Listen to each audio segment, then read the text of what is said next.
Bien-aimés frères et sœurs, vous connaîtrez la vérité et la vérité vous affranchira. Ça, c'est pas moi qui le dis, c'est la Bible qui le dit. Et moi, je vous dis mieux. Vous connaîtrez la vérité historique, notamment celle de vos ancêtres kémites, et vous aurez une vision globale de ce que c'est que la vraie souveraineté politique. J'ajoute, vous reviendrez à la spiritualité africaine ancestrale et vous comprendrez les enjeux de l'indépendance économique. Et pour terminer, vous accepterez votre identité culturelle kémite et vous obtiendrez deux choses. La première, c'est la paix. La seconde, c'est le développement, à une condition. L'unité de toute l'Afrique noire, l'unité de tous les Noirs du monde entier. Hotep à tous, bienvenue sur la chaîne des panafricanistes par essence, par conviction et par excellence, celle des citoyens kémites par nécessité et obligation de combat. Nous sommes une chaîne qui n'est guidée que par nos ancêtres, et rien que par les ancêtres qui appartiennent à l'égrégore du monde noir. Par conséquent, nous ne croyons en aucun Dieu venu de l'étranger.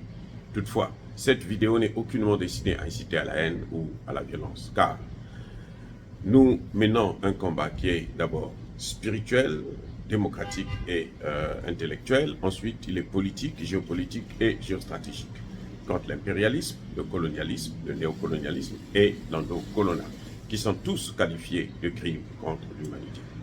Nous menons ce combat sur la base du principe fondamental que nous avons hérité de nos ancêtres kémites, qui est celui de la Mahat, c'est-à-dire solidarité, vérité et justice.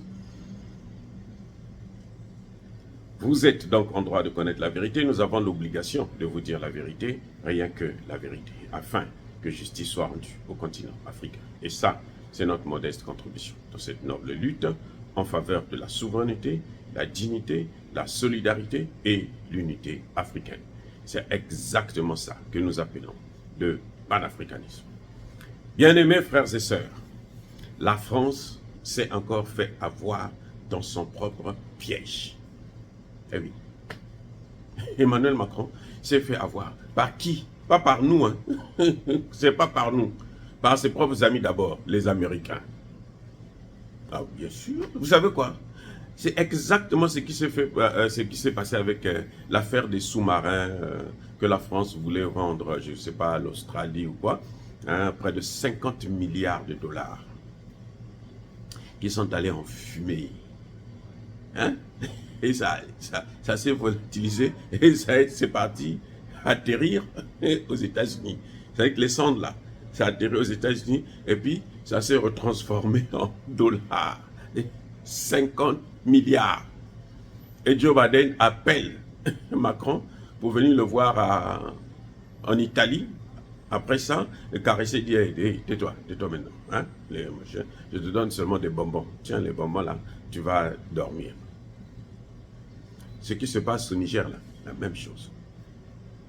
Pendant que la France dit, on va se battre, la CEDEAO, allez-y. Les clowns de la CEDEAO, ils ont avancé, ils ont fait des déclarations tapageuses, ils ont agité le monde. Tout à coup, le Niger est bloqué. Eh oui, le président Tinubu là, il ne peut pas aller selon la constitution nigériane. Il ne peut pas aller en guerre sans l'aval du Sénat. C'est le Sénat qui lui donne la résolution. En fait, c'est ça. Les Français, maintenant, ils vous disent, non, il a le droit d'aller en guerre sans l'avis du Sénat. Ils croient qu'on est en France où Emmanuel Macron peut violer les règles comme il veut, et puis rien ne lui arrive. Si Tinubu fait ça, là, il va en guerre sans l'aval du Sénat. Mais il y aura une guerre chez lui-même. Vous avez entendu les mouvements sécessionnistes du Biafra, non? Ils ont dit, nous, on attend ça. Essayez, nous, on va vous attaquer aussi. Hein? Ça, c'est-à-dire qu'au niveau interne, là, toutes les régions du Nord, là, s'ils commencent là, ils seront opposés. Donc, il y a deux armées maintenant, qui vont, au Niger même, qui vont s'affronter. Tinubu sait, malgré l'effet de la drogue, là, quand ça finit, là, avant de recharger la batterie, il va réfléchir. Et oui. À Côte d'Ivoire, le président Gbagbo a parlé, il dit, ça ne se fait pas. L'autre, comment vous l'appelez? Alassane Ouattara recule.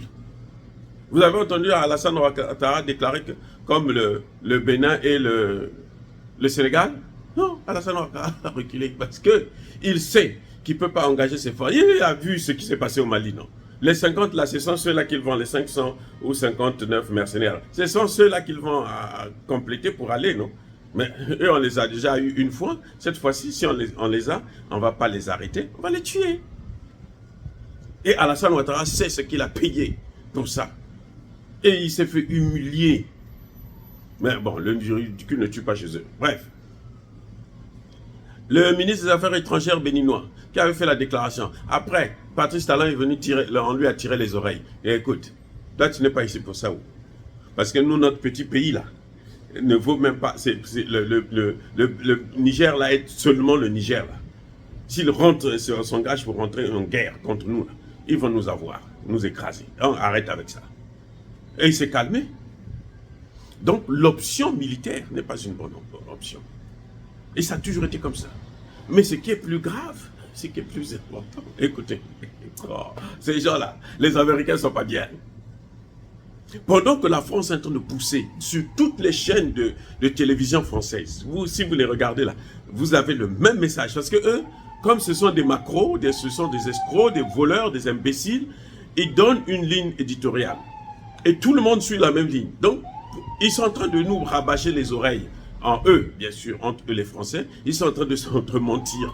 Que non, on va intervenir, tout est prêt, machin, tout ça là. Les chefs d'état-major ont déjà donné les résultats, le nombre de soldats, comment il faut faire pour intervenir. Ils ne peuvent pas intervenir. Depuis le Niger, là, pour arriver à Miami, là où ils vont prendre Bazoum, là. Bazoum, vous croyez que Bazoum sera en vie? Bon. Le ministre, l'ancien premier ministre du Niger, qui est là avec eux à Paris, là. Lui, sur la chaîne de télévision française, il dit, nous, ce n'est pas notre option, ce n'était pas notre objectif. Et la guerre, là, ce n'est pas notre objectif. Donc, c'est l'objectif de qui? De la France. Si le pouvoir qui est là, qui est déchu, dit que ce n'est pas notre objectif, c'est l'objectif de qui? De la France. Maintenant, qui est venu leur donner à la France un coup de marteau sur la tête. Imaginez, d'après vous, qui? Joe Biden. Joe Biden qui avait dit non, on va faire la guerre aussi. La France a pris ça comme parole d'évangile, que c'est Dieu qui a parlé, comme le Dieu, pour Emmanuel Macron c'est Dieu, eh bien il a couru, les Américains sont en train de négocier. C'est incroyable. Il y a une délégation là, américaine qui était là hier, pour négocier. C'est même les Américains qui sont allés prendre encore comment vous les appelez là? Les gardes de la CEDEAO, puisque les frontières étaient fermées, les frontières aériennes fermées. C'est un avion militaire français qui est parti jusqu'à Abuja là-bas pour aller prendre une délégation de la CEDEAO, l'amener pour venir négocier avec le nouveau gouvernement qui est en train d'être mis en place. Vous savez que le Niger a maintenant un premier ministre. Un vrai premier ministre. Le bon premier ministre. Le correct. Celui que nous voulons. Et il est hors de la France. La France est en train de voir que du feu. Les Français sont... C'est-à-dire que, hein, en congolais on dit, va mettre tout le bas en sang. Et puis, bon, vous ne parlez plus, dormez là-bas chez vous. Attendez votre fin. En force de vouloir torturer les gens, on finit toujours par payer ça, d'une manière ou d'une autre. Je dis bien d'une manière ou d'une autre. La guerre dans le Sahel, la crise du Sahel, le terrorisme dans le Sahel, c'est d'abord la France, avec Nicolas Sarkozy. Ce sont eux qui ont amené les Américains. Barack Obama, bête qu'il était, il a suivi et ils ont détruit toute la sous-région. Et maintenant, les Français continuent encore. On les chasse au Mali, ils veulent venir au Burkina. On les chasse au Burkina, ils viennent atterrir au Niger. Les Nigériens maintenant disent non. Le Niger a déjà dit l'armée française doit partir. Il n'y a plus de raison que l'armée française puisse rester là. Et le nouveau gouvernement là, hein, qui est en train d'être mis en place là, ce premier ministre là, Lamine là, il ne peut pas renégocier ces accords là, parce que ça a été déjà dénoncé par l'État. Cet État là, ils sont coincés. Les militaires français vont partir. Ils vont retourner dans leur caserne. Si Idriss Déby veut les prendre pour pourrir son pays encore plus, ça c'est son business. Lui aussi on va l'atteindre. C'est clair, c'est ça le problème, c'est que là où passent les Français, là, la malchance suit. Là où la malchance suit, là, le malheur arrive. Si, écoutez bien, si Bazoum n'avait pas fait venir les Français, il n'y aurait pas eu ce coup d'État. Si Bazoum n'avait pas fait venir les Français, les militaires français là, de Barkhane, il n'y aurait pas de coup d'État au Niger. Il avait fini ses 5 mandats, ses 5 ans de mandat là, et puis si le Nigérien veut, on le laisse partir ou on le reconduit. Voilà ce qui se dessinait. Mais la plus grave erreur qu'il a commise, c'était de prendre les Français, en sachant bien que ces Français-là ont tué des Nigériens. Et ça, personne ne peut l'oublier. C'est pour ça que vous avez vu, il ne s'est pas jamais adressé à la population. Les Américains qui négocient savent maintenant savent ce qui se passe. Les Américains savent, d'ailleurs depuis très longtemps, qu'on n'aime pas les Français. Et que eux, s'ils prennent la même position que la France, on va les chasser comme les Français. Si les Américains prennent la même position, on va les chasser. Mais dans tous les cas, les Américains finiront par partir. Parce que à quoi ça sert pour eux de mettre la plus grande base américaine de drones dans un pays africain? Pourquoi ils ne mettent pas ça ici aux États-Unis? Pourquoi ils viennent mettre ça dans un pays africain? À quoi ça sert?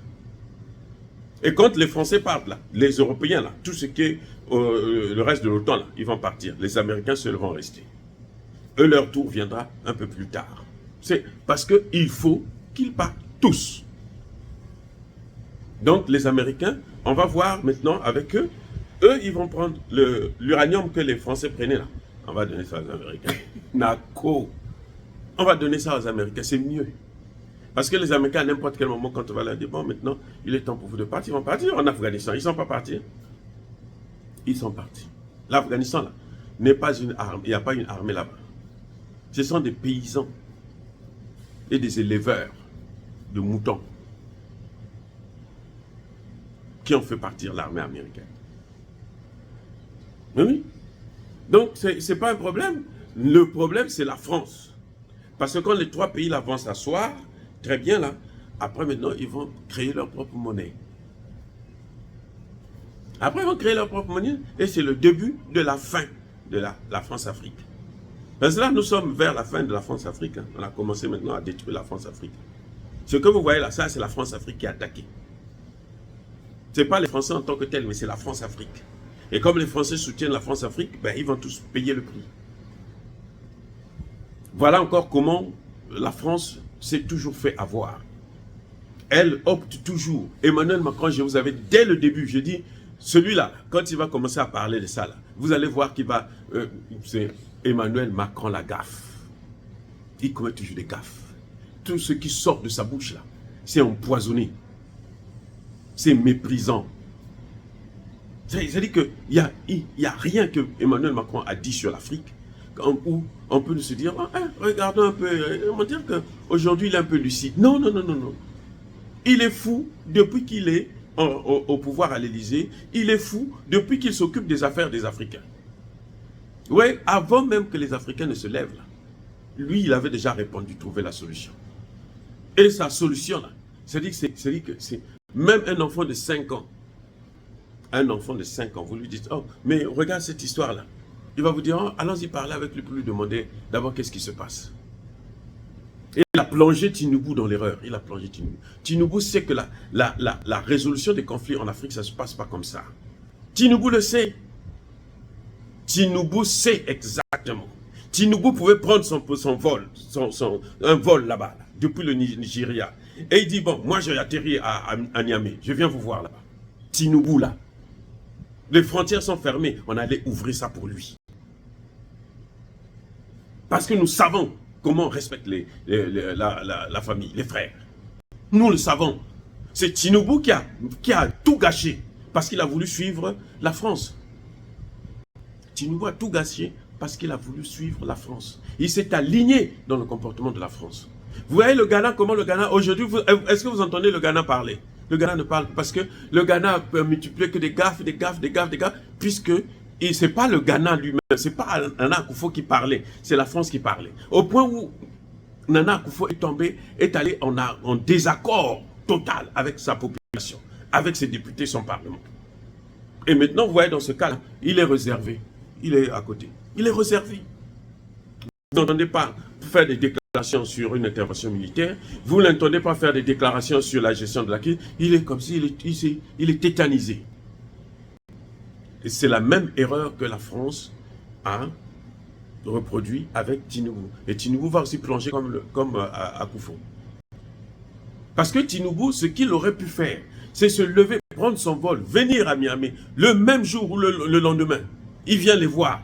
On allait le recevoir, mais alors, c'est-à-dire qu'il allait se dire que, mais il allait se sentir d'ailleurs même un vrai président. Si Tinubu avait pris l'engagement de se lever, de venir là, avant de prendre des décisions, il vient pour les écouter. Mais il serait acclamé par tous les Nigériens. Il serait acclamé. Lui, il a choisi le modèle français. Ça là, ça vous conduit toujours vers l'enfer. Chaque fois que vous allez suivre la beauté, ça vous conduit vers l'enfer. Et les Français eux-mêmes, les Américains étaient contents. Oui, allez-y, c'est bon, c'est bon. Vous entendez, un jour, ils disent on va à la guerre. Le deuxième jour, ils disent ah non, la guerre, c'est pas une option. Un jour, ils disent on va à la guerre, ainsi de suite. Emmanuel Macron est la guerre, la guerre, la guerre. Maintenant, eux-mêmes, ils se décident là, ils envoient une délégation qui va négocier.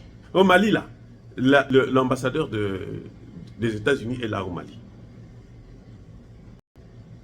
L'ambassadeur des États-Unis est au Mali, travaille au Mali. Ils ont un ambassadeur au Mali. Donc là aussi, là, ça va être le même cas. Les mêmes causes, là, ça produit les mêmes effets. Le grand perdant dans cette crise, c'est encore la France qui va perdre tous ces fameux intérêts stratégiques que sa mère était venue déposer là-bas. Là. Ça va disparaître. C'est fini. L'armée française, là, elle n'aura plus de statut. C'est une armée de paria. Elle n'aura plus de statut. Comment elle va continuer à résister? C'est fini. Elle n'a qu'à s'en aller. Voilà comment les Américains sont en train de dégager. Ce n'est pas nous, hein, c'est les Américains qui sont en train de dégager. Nous, on a seulement demandé, on ne veut plus de la France. D'abord. C'est notre premier point. D'abord la France, c'est tout. Le reste, on verra. Et les Américains sont en train de faire le travail. Donc les Américains sortent de là vainqueurs. Parce qu'eux, ils ont choisi la bonne voie. Les Américains sont même au-dessus de la CEDEAO, puisque c'est un avion américain qui va prendre les gars de la CEDEAO et les amène pour dire allez-y parler avec vos frères. Pourquoi vous êtes bêtes comme ça? Allez-y parler avec vos frères. C'est ça, allez-y écouter. Et je suis même persuadé que c'est les Américains qui ont dit mettez déjà un premier ministre, nommez un premier ministre. Parce que comme ça, vous allez conséquer. Ils ne viennent pas comme ça, ils ont d'abord parlé eux-mêmes. Avant d'aller prendre la CEDEAO, ils ont d'abord parlé, ils ont tiré des conclusions. Maintenant, ils vont prendre la CEDEAO. C'est des acteurs. Vous savez, tous les hommes politiques américains là, quand vous les voyez là, c'est ce que vous voyez à Hollywood. C'est des acteurs. Ils aiment faire le cinéma. Et voilà. Et comme c'est le cinéma, ils gagnent toujours. Et les Français, ils vont perdre. Ils ont cru qu'ils étaient des dieux en Afrique, qui ne pouvaient jamais quitter l'Afrique. Et cette fois-ci, ils vont quitter l'Afrique. Ce n'est pas nous qui les sortons, ce sont les Américains. Là, ce sont leurs alliés qui les sortent. Dire cela, c'est inciter à la haine ou à la violence. Non, il y a Malem. Encore une fois, de plus, bien-aimés frères et sœurs, soyez bénis, abondamment bénis. Je persiste et je signe par le Dieu de Kémite et par nos ancêtres évangélisés. Mais que tous ceux qui persécutent le continent africain le pillent et le déstabilisent, qu'ils soient noirs, blancs, chinois, arabes, indiens, ou qui qu'ils soient punis, maudits, foudroyés, neutralisés, effacés, écrasés par ce Dieu de Kémite et par nos ancêtres évangélisés. Vive l'Afrique éternelle, j'ai dit et j'assume.